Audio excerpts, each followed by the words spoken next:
ሰላም ጤና ይስጥልን የሐሳብ ዴሊ ቤተሰቦቻችን በዛሬው ይዘንላችሁ የመጣ ነው በቀይ ባህር ፍልሚያው እየተጧጧፈ ነው ነገሩ አስጊ የሚባል ደረጃ ላይ ደርሷል ግብጽ ሁለቱ ውሃዎችን የመቆጣጠር ፍላጎቷ እያሳበዳት ነው በግፍ እና በሴራ ማንም የማይደርስባት ብቸኛዋ አፍሪካዊቷ ሀገር ግብጽ እንደምትለው ከሆነ ናይል ትለዋለች እኛ አባይ እንለዋለን በተሳካ ሁኔታ ኢትዮጵያ ሙሉ በሙሉ ገድበዋለች የግብጽን ፍላጎት ለአንዴና ለመጨረሻ ጊዜ አክሽፈዋለች ግብጽ የኢትዮጵያን ሁለተኛ ፍላጎት የባህር በር ጥያቄን ለማክሸፍ ደግሞ እየተሯሯጠች ትገኛለች ግብጽ ኢትዮጵያን የመክበብ ፍላጎቷን እና ቀይ ባህርን የአረብ ደሴት ብቻና ብቻ የማድረግ ህልውናዋ ፍላጎቷን ለማሳካት ኤርትራ ተገኝታለች ኤርትራ ዋነኛ ተላላኪዋ ነች ኤርትራ አሁን አፋሽ አጎንባሽ ነች አጎብዳጅ በደነገጠች ቁጥር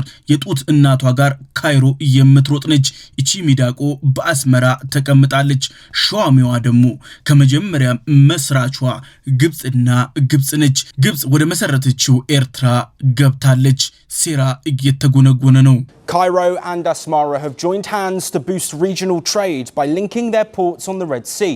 The two countries want to leverage their strategic coastlines. The agreement was signed on May 16th during an official visit by the Egyptian delegation to Eritrea. ግብጽ በኢትዮጵያ ውስጥ ያቆጠቆጠ የመጣውን ታሪካዊ እንዲሁም ህጋዊ በተጨማሪም የደህንነት ጉዳይን እንደ ስጋት እየተመለከተችው ነው ግብጽ ቀይ ባህርን በብቸኝነት መጠቀም ትፈልጋለች ከድንበሯ እስከ ሶማሊያ ድረስ ትብብርን ሽፋን በማድረግ በድብቅ ኢላማዋን አላማዋን እየጋተች ትገኛለች ግብጽ ከላይ እስከታች የሚያሮጣት ኢትዮጵያ ወደ ቀይ ባህሩ እንዳትደርስ ነው ካይሮ ጅቡቲን የፀሐይ ኃይል እንስጥሽ በሚል ማባቢያ ገብታባታለች ሶማሊያ ውስጥ ወታደራዊ ድጋፍ እናድርግ በሚሉ ወታደሯን አስጠግታለች ኤርትራ የበጀት ጉለትሽን እንሞላልሻለን የሚል ማባቢያዎች እየሰጠች ነው ከአፍሪካ ቀንድ እስከ ሞቃዲሾ ድረስ ግብጽ በዚህ አላማዋ ትከንፋለች እስካሁን ድረስ እነዚህ ሀገራት ከግብጽ ያገኙት ጠብ ያለ አንድም ግዙፍ ፕሮጀክት የለም ከወሬ እንዲሁም ከመጨባበጥ ከመፈራረም የዘለለ አንድም ፋይዳ አልታየበትም አይኤምኤፍ ግብጽን በተደጋጋሚ ኢኮኖሚሽ እየተሰበረ ነው የሚል ማስጠንቀቂያ ሰጥቷታል ግን ግብጽ ችላ ዳባ ልበስ ብላልፈዋለች የግብጽ ኢኮኖሚ ሙሉ በሙሉ አሁን ላይ ወደ መታጠፍ ደረጃ እየሄደ ነው ግብጽ ግን ያላትን ጥሪት ሙሉ በሙሉ ኢኮኖሚያዊ ጥቅም ወይም ስትራቴጂካሊ ጥቅም የሌላቸው ወደቦችን በማልማት ስም እያባከነችው ትገኛለች አላማዋ ኢትዮጵያን ስጋት ላይ ይመጣል ብቻ ነው እንጂ አንድም ኢኮኖሚያዊ ሪተርን ወይንም ኢኮኖሚያዊ ጥቅም የሌላቸው ፕሮጀክቶች ላይ ተጠምዳለች ግብጽ በኤሌክትሪክ እጥረት የምትፈተን ብትሆንም ጅቡቲን በኤሌክትሪክ አንበሻብሻለው የሚል ቃል ትሰጣለች በሰላም ችግር የምትናጥ ብትሆንም ለሶማሊያ ስጋት የሆነባትን አልሸባብ እታገላለው ስትል ትገኛለች ግብጽ የበጀት ጉለት በሰፊው ቢኖርባትም ከዓለም ባንክ በተደጋጋሚ የምትበደር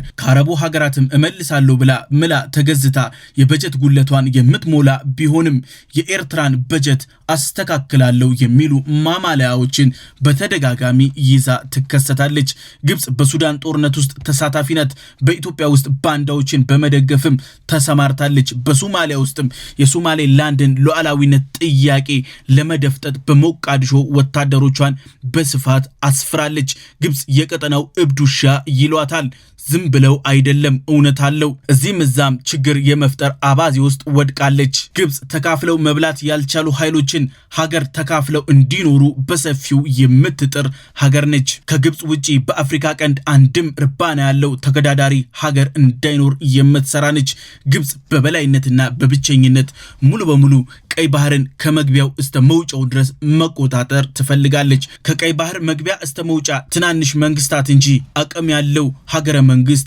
መመልከት በፍጹም አትፈልግም ግብጽ የአረብ ሊግን በአምሳያዋ ቀርጸዋለች ይህም ለሷ እንዲያገለግል እየተደረገ ነው በየቀኑ ስትቆነጥጠው የሚያላዝንም ጭምር ነው ግን አረብ ነኝ የምትል አፍሪካዊት ሀገር የአረብ ታርጋ የምትሰጥ ለፖለቲካ ፍጆቷ ብቻ አረብ የምትሆን ለሱዳን ለጅቡቲ ለኤርትራ ለሶማሊያ እውቅና ሰጪም ነሽም ነኝ የምትል ብቸኛ ጥቁር ሆና አረብ የሆነች ሀገር አረብነትን በብቸኝነት የምታከፋፍል አሁን የአረብ ሀገራት ፊታቸውን አዙረውባታል።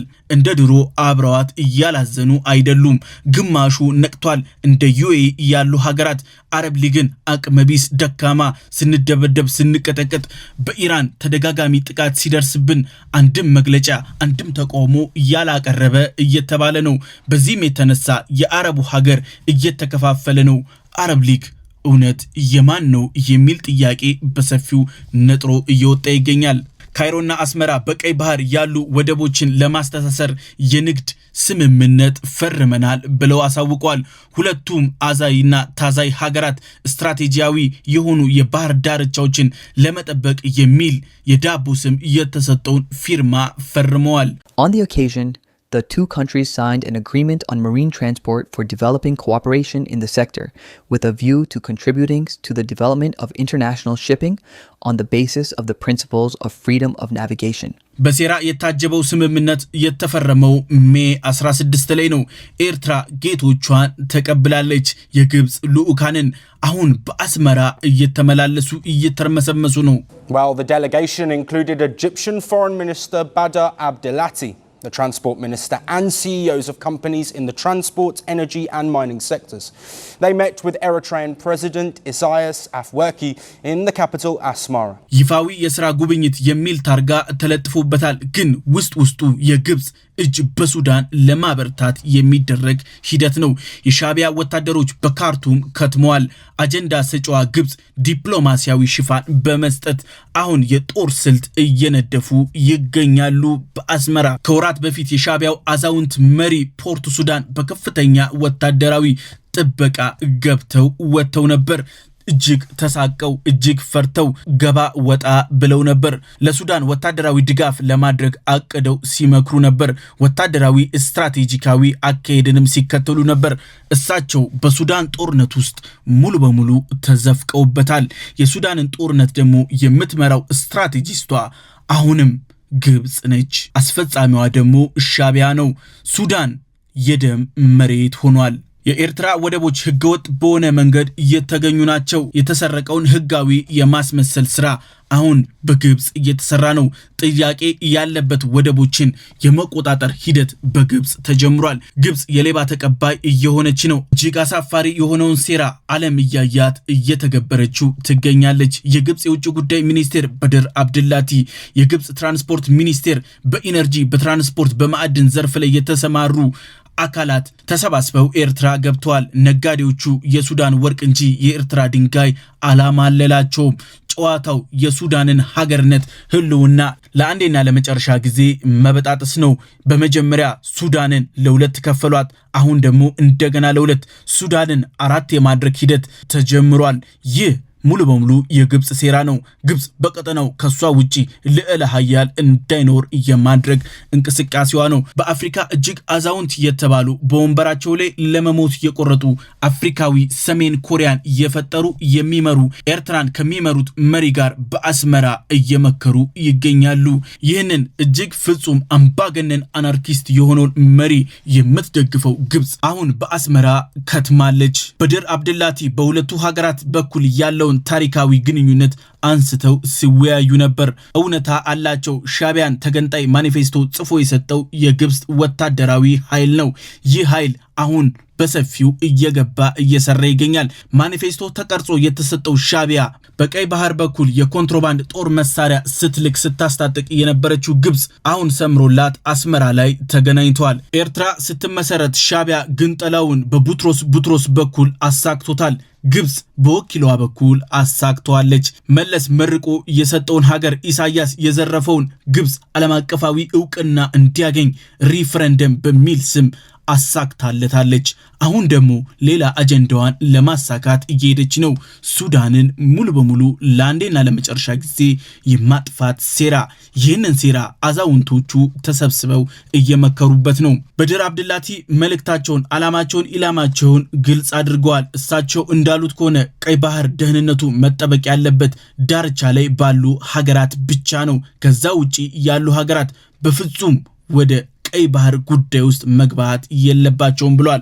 አሽሙሩ ለኢትዮጵያ ነው። Though the Egyptian foreign minister mentioned no names, his comments were seen as thinly veiled jabs at Egypt's arch rival, Ethiopia. የኢትዮጵያ መንግስት የቀይ ባህር ፍላጎቱን ካሳወቀ በኋላ ግብጽ በገፍ ኤርትራን እየደገፈች ነው፣ ወደ ኤርትራ እየተመላለሰች ነው። አዛውንቱ መሪም ግብጽን ቤታቸው አድርጓል። ጉዳዩ ግልጽና ግልጽ ነው። ኢትዮጵያ በኤርትራ ውስጥ ወደብ አላት። ወደቧን የማስመለስ ስራ ከጀመረች የኢትዮጵያ ባህር ኃይል በቀይ ባህር ይገኛል ማለት ነው።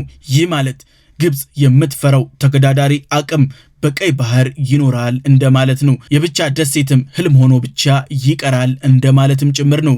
ቀይ ባህር አሁን የፉክክር ሜዳ እየሆነ ነው። ጠቅላይ ሚኒስትር አብይ አህመድ እንዳሉት ከሆነ ሁለቱ ሀገራት በኢትዮጵያና በኤርትራ መካከል ያለው አለመግባባት ዛሬ የተጀመረ አይደለም። በሀገራቱ መካከል ያለው ችግር የተጀመረው በዚህ ነው። ችግሩ ከኤርትራ ምስረታ ጀምሮ የነበረ ነው። ድንበር በስነ ስርዓት አልተካለለም። የወደቡ ጉዳይ እልባት አላገኘም። እነዚህ ጉዳዮች በእንጥልጥል እንደቀሩ እስካሁን ድረስ የችግሮች ምንጭ ሆነው ቀርተዋል። በሁለቱ ሀገራት መካከል እንኳን የምንመለከተው የሰላም ስምምነቱ ከተፈረመ በኋላ እነዚህን ሁለት ጉዳዮች በሰፊው ነጥረው ይወጣሉ። ከ2020 እስከ 2022 በቅርቡ ብቻ በትግራይ የሰላም ማስከበር የሻቢያ ተግዳሮቶች በተደጋጋሚ ሲቀርቡ ነበር። በ2022 የፕሪቶሪያ ስምምነት ሲፈረም ኤርትራ በኢትዮጵያ የውስጥ ጉዳይ ውስጥ በመግባት ተቃውሟን እንዲሁም የአመጽ ጥሪዋን ስታስጀምር ነበር። አሁን ደግሞ ጽምዶ በሚል ከህዋት ጋር ህገወጥ የተባሉ ድንበሮችን ከፍታ የጦር መሳሪያ ኮንትሮባንድ ስታመላልስ ትውላለች። አንዳንድ ሰዎች በኢትዮጵያና በኤርትራ መካከል Some people think the current dispute between Ethiopia and Eritrea stems from the Ethiopian government's request for access to the sea. They think and analyze it that way. However, this is not the case. Since the existence of Eritrea, there have been issues between Ethiopia and Eritrea. ኤርትራ የጦር መሳሪያ ማከፋፈል በፍጹም የሚሰለቻት አይደለም። ዩኤን በተደጋጋሚ በማዕቀብ ቢያጥራትም እሷ ግን የጦር መሳሪያ ለአልሻባብም ለህዋትም መቸብቸብ ግድ የማይላት ሀገር ነች። በፍጹም ለጎረቤቶቿ ታማኝ መሆን ያልቻለች ሀገር። ከሰሜኑ የህግ ማስከበር ዘመቻ ጀምሮ እስካሁን ድረስ ሻቢያ ህጋዊ የኢትዮጵያ ድንበሮችን አቋርጦ መንደሮችን በኃይል ተቆጣጥሮ ይገኛል። በአሰብና በጅቡቲ ግብጽ የልማት ስምምነቶችን ፈርማለች። እነዚህ ስምምነቶች ወደብ ነው። ግብጽ የወደብ ችግር በፍጹም አላጋጠማትም። ግብጽ የወደብ አልሚም ሀገር አይደለችም። እጅግ ሴራ የተሞላበት ተንኮል እንጂ። ግብጽ አሰብ ላይ አተኩራለች። የአሰብን ጥያቄ ወደፊት እያመጣችው ነው። የወደብ ማልማት የሚል ስም ሰጥተዋለች። ጉዳዩ ግን ጥያቄ ያለበት ወደብን የማልማት ይህ ማለት ቀጥተኛ ተጽዕኖ ለማድረግ በኢትዮጵያ ላይ ያለመ ነው። በ2024 ኢትዮጵያ ከሶማሌላንድ ጋር የወደብ ልማት ስምምነት ስትፈራረም ግብጽ በፍጥነት ሶማሊያ ተገኝታ ነበር። ሶማሊያ የደረሰችው የሶማሊያ ቅማል በልቷት አይደለም። ኢትዮጵያ ወደ ቀይ ባህር በፍጹም እንዳትወጣ ለማድረግ ነው። ጉባ ኢትዮጵያ የግብጽ ጭራ የተቆረጠበት ቦታ ነው። ኤርትራም ጅቡቲም ሶማሊያም ልብ ሊሉት የሚገባ ከልባቸው ሊያኖሩት የግድ የሚላቸው ይህ ነው። ግብጽ ሽርጉድ የምትለው ታላቁን የኢትዮጵያ ህዳሴ ግድብ ለማጨናገፍ፣ ለማስቆም፣ ለማፍረስም ጭምር ነው እንጂ የሀገራቱ ችግሯ ሆኖ አይደለም። By building this network, Egypt wants to force Ethiopia to finally compromise on the Nile River water dispute. ተራ የተባሉ የግብጽ ስጋቶች አሁን ዓለም አቀፋዊ ችግር እየሆኑ መጥተዋል። የውሃ መጠኔ እጅግ ይቀንሳል የሚል ተደጋጋሚ ክሶችን ግብጽ በኢትዮጵያ ላይ ስታስከትል ነበር። ግድቡ ከተመረቀ እስካሁን ድረስ አንድም የውሃ እጥረት ግብጽ አላጋጠማትም። በዚህም የተነሳ ግብጽ ይህንን ፖለቲካዊ ኪሳራዋን ለመሸፈን አሁን የኢትዮጵያ የባህር በር ጥያቄን ለማጨናገፍ እየሰራች ነው። ግብጽ ሁለቱ ውሃዎችን የመቆጣጠር ጽኑ ፍላጎት አላት። ካርቱም እየወደመች ያለችው ናይልን እንዳትጠቀም ነው። ግብጽ ዋነኛ ዓላማዋ ሱዳንን ማዳከም ነው። የሱዳን ኢኮኖሚ የሚያድግ ከሆነ የውሃ ፍላጎቱ ይጨምራል፣ የኢነርጂ ፍላጎቱ ይጨምራል። ያ ማለት ሱዳን ትገድበዋለች ናይልን እንደማለት ነው። ለእርሻም ትጠቀመዋለች እንደማለት ነው። ይህንን ደግሞ የምታደርግ ከሆነ የግብጽ ውሃ ይቀንሳል የሚል ስጋት አላት።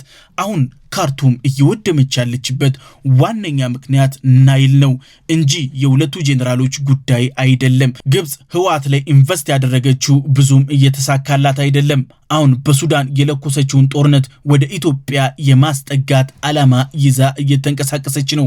የግብጽ ጉዳይ ዋነኛ ማጠንጠኛው ትኩረቱ ይህ ነው። የአህዮቹ በረት መፍረስን የሚደግፈው ጅብ አዝኖላቸው ለነጻነታቸው አሳስቦት አይደለም። አህዮቹ በረታቸውን አፍርሰው የሚርመሰመሱ ከሆነ በሜዳው ላይ ጅብ በነጻነት ማደን ይችላል። ጨዋታው የአደን ነው። ግብጽ ያሳሰባት አደን ነው። አህዮቹ ሀገራቸውን እንዲያፈርሱ እየደገፈች ነው። የሱዳን መፍረስ ለግብጽ እጅግ ወሳኝ ነው። ሰርግና ምላሿም ጭምር ነው። የሀሳብ ዴሊ ቤተሰቦቻችን የዛሬው ይህን ይመስል ነበር። በቀጣይ በሌላ አጀንዳ እስከምንገናኝ ሰላም።